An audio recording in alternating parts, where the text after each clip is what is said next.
Hi everyone. तो देख लेते हैं किस तरीके का डेटा आया हुआ है 22 जुलाई के लिए। बताया था आपको एक्सपायरी की मार्केट जब तक अपना हाई नहीं ब्रेक करता तब तक बुलिश पोजीशन नहीं देखनी, और शॉर्टिंग के लिए भी मैंने आपको टारगेट बताया था। पहला वहीं तक मार्केट गया, मार्केट ने बहुत ज़्यादा कोई मूवमेंट नहीं किया, बट जितना हमने एक्सपेक्ट किया था उतना मार्केट आ गया नीचे की साइड में। अभी जब चार्ट्स में मैं आपको एक्सप्लेन करूंगा तो बता दूंगा उसमें भी। अभी रिटेलर्स का डेटा देखते हैं हम। सबसे पहले तो हमें दिख रहा है बुलिश हुआ है डेटा काफ़ी पिछले दिन से, बिकॉज और एक आज वीकली एक्सपायरी भी थी, तो ऑप्शंस जो थे वो एक्सपायर हो गए हैं, तो इसलिए नेट बेसिस पे डेटा आपको नेगेटिव दिखाई दे रहा है यहाँ। ओवरऑल अगर हम देख के चलते हैं तो यहाँ पे हमें दिख रहा है कि कॉल बाइंग करी है इन्होंने ज़्यादा, ठीक है, उसकी वजह से डेटा पॉजिटिव हुआ है। बिकॉज पुट राइटिंग तो ऑलमोस्ट उतनी है जितनी कल थी, बहुत ज़्यादा डिफरेंस नहीं है। बट हाँ, कॉल बाइंग जो है वो ठीक ठाक हुई है, तो ओवरऑल एक्सपेक्टेशन इनकी ये है कि मार्केट ऊपर की साइड में जा सकता है यहाँ से। इसके बाद हम डीआईएस का डेटा देखते हैं, तो इक्विटी में आज इन्होंने 622 करोड़ की सेलिंग करी है। फ्यूचर्स में 16,700 लॉन्ग साइड के कॉन्ट्रैक्ट साइड किए हैं, शॉर्ट साइड पे कुछ किया नहीं है। एफआईआईज ने आज इक्विटी में 1577 करोड़ की बाइंग करी है। प्लस इनका डेटा देख के चलते हैं तो हमें दिख रहा है कि बियरिशनेस थोड़ी सी बढ़ी है इनकी पिछले दिन से, अगर हम देखेंगे तो ठीक है। प्लस फ्यूचर्स में भी अगर हम देखते हैं तो 1600 कॉन्ट्रैक्ट लॉन्ग साइड के क्लोज किए हैं, शॉर्ट साइड के 7400 कॉन्ट्रैक्ट्स ऐड किए हैं। तो ऑप्शंस और फ्यूचर्स दोनों के अंदर ही बियरिशनेस थोड़ी सी बढ़ी है, इनकी एक्सपेक्टेशन यही है मार्केट नीचे की साइड फर्दर जा सकता है। इसके बाद प्रोप्राइटरी डेस्क का डेटा देखते हैं, तो इनका डेटा भी बियरिश हुआ है पिछले दिन से, अगर आप कंपेयर करके देखोगे। ओवरऑल देखा जाए तो ये नेट बेसिस पे पुट बाइंग के अंदर हैं और कॉल बाइंग के अंदर हैं, ठीक है। और पुट बाइंग इनके पास नेट बेसिस में ज़्यादा है as compare to call buying, तो इसलिए ओवरऑल बायस जो है हैं तो लॉन्ग स्ट्रैडल के अंदर, बट एक्सपेक्टेशन इनकी भी ये है कि मार्केट नीचे की साइड में जा सकता है। अभी अगर हम निफ्टी की ऑप्शन चेन देख के चलते हैं तो पीसीआर 0.91 पे चल रहा है। अब देखिए ये फ्रेश ऑप्शन चेन है, ये कल से ही बननी शुरू होगी। अभी ज़्यादा कुछ आइडिया इससे लगाने का कोई पॉइंट ऐसा है नहीं। 24,200 के ऊपर ही मार्केट है और वहीं पे ही हमें कॉल राइटर्स और पुट राइटर्स मैक्सिमम दिखाई दे रहे हैं, है ना। तो कल से ही ये ऑप्शन चेन बननी शुरू होगी, तभी आइडिया लगाना ज़्यादा अच्छा है। अभी ज़्यादा कुछ इससे आपको आइडिया लगेगा नहीं। अभी अगर हम चार्ट्स पे देख लेते हैं, सबसे पहले निफ्टी डिस्कस कर लेते हैं। मैंने आपको बताया था यहाँ पे एक एम पैटर्न बन सकता है मार्केट में। मार्केट थोड़ा बहुत गैप डाउन करके खुला, इसी लेवल से जाके रेजिस्टेंस लिया। मैंने आपको बोला था बुलिशनेस देखनी है तो इस लेवल के ऊपर क्लोजिंग आएगी 15 मिनट की, तभी देखनी है। अदरवाइज यहाँ से बियरिशनेस देखेंगे। टारगेट्स मैंने आपको 24 188 185 के आसपास के ही बताए थे, राइट। बिकॉज मैंने आपको बोला था ये वाला जोन जो है ये मार्केट के लिए ट्रिकी हो सकता है, यहाँ पे मार्केट सपोर्ट लेगा।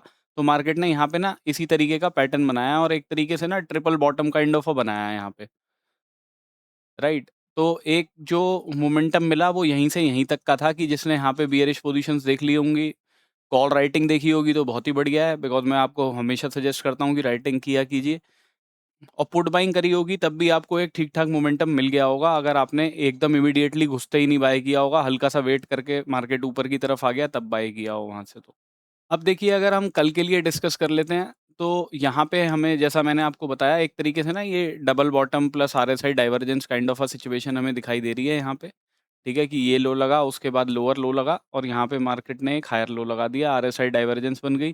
फिर यहाँ पे एक तरीके से डबल बॉटम बना के मार्केट ऊपर की तरफ चल रहा है।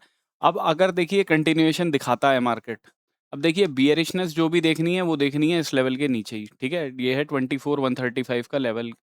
अगर इस लेवल के नीचे क्लोजिंग आएगी तो शॉर्टिंग के लिए देखेंगे, और शॉर्टिंग के बाद में भी देखिए सपोर्ट जो है ना वो यहाँ पे एक गैप है, राइट, 24,100 पे। तो 35-35 पॉइंट ही है। तो अगर इमीडिएटली मार्केट यहाँ से नीचे निकल रहा होगा तो आपको तभी बैठना पड़ेगा, और टारगेट आप यहाँ तक के रख सकते हो, बिकॉज इस गैप पे आके मार्केट सपोर्ट ले सकता है।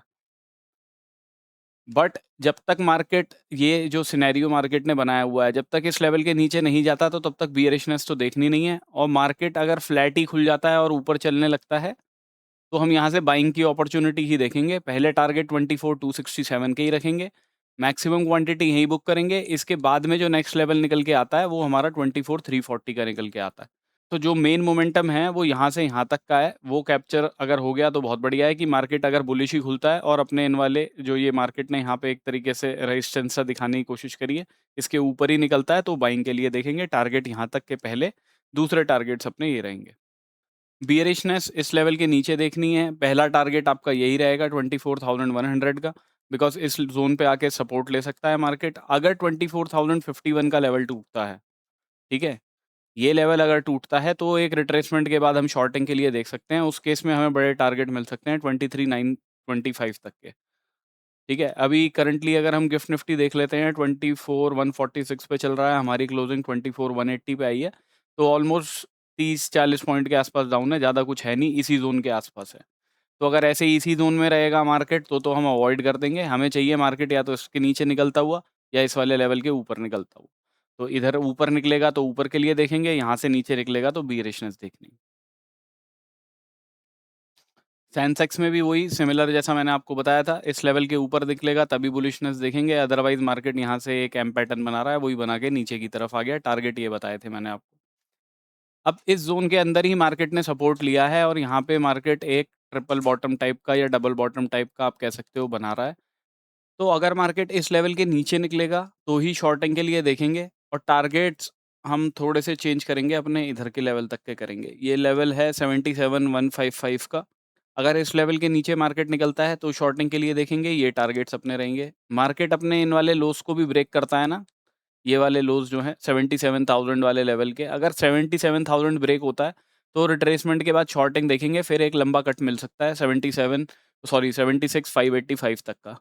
ठीक है? तो इसको ध्यान रखिएगा, तो ये मेन सपोर्ट का लेवल है मार्केट के लिए इसके बाद में। अगर ये भी ब्रेक हुआ, तो एक रिट्रेसमेंट के बाद शॉर्टिंग देखेंगे, टारगेट को ये रखेंगे। अपसाइड में 77,533 के ऊपर अगर मार्केट निकलता है, तो बाइंग के लिए देखेंगे। पहले टारगेट्स रखेंगे 77,725 के, मैक्सिमम क्वांटिटी यहीं बुक करेंगे। इसके बाद का जो नेक्स्ट लेवल है 77,852 का रहेगा। ठीक है? तो अपसाइड में अगर मार्केट निकलता है, तो ऊपर का ही देखना है, नीचे की तरफ जाएगा तो नीचे की साइड। बैंक निफ्टी में भी मैंने आपको यही बताया था, इस लेवल के ऊपर जाएगा, क्लोजिंग नहीं देगा, तो हम शॉर्टिंग के लिए ही देखेंगे। अब जिन लोगों ने राइटिंग देखी होगी, तो उनके लिए तो बढ़िया रहा मार्केट, बिकॉज़ डिक्लाइन डिके में ही था, धीरे-धीरे करके नीचे की तरफ आया है। कल के लिए अगर हम देख लेते हैं, तो देखिए यहाँ पे मार्केट एक सपोर्ट बनाने की कोशिश कर रहा है। ये एक रेजिस्टेंस का लेवल था, ठीक है? फिर इसको ब्रेक करके ऊपर की तरफ गया। इस लेवल पे आके अब मार्केट सपोर्ट सी एक बना रहा है, राइट? तो ये इम्पोर्टेंट लेवल है जहाँ पे क्लोजिंग आई है 57,817 की। अगर इस लेवल के नीचे निकलता है, तो शॉर्टिंग के लिए देखेंगे, टारगेट 57,600 को करेंगे, ठीक है?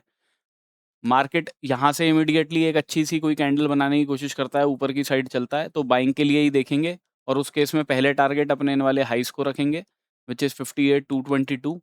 मैक्सिमम क्वांटिटी यहीं बुक करेंगे, इसके ऊपर निकलता है तो 58,364 का लेवल है।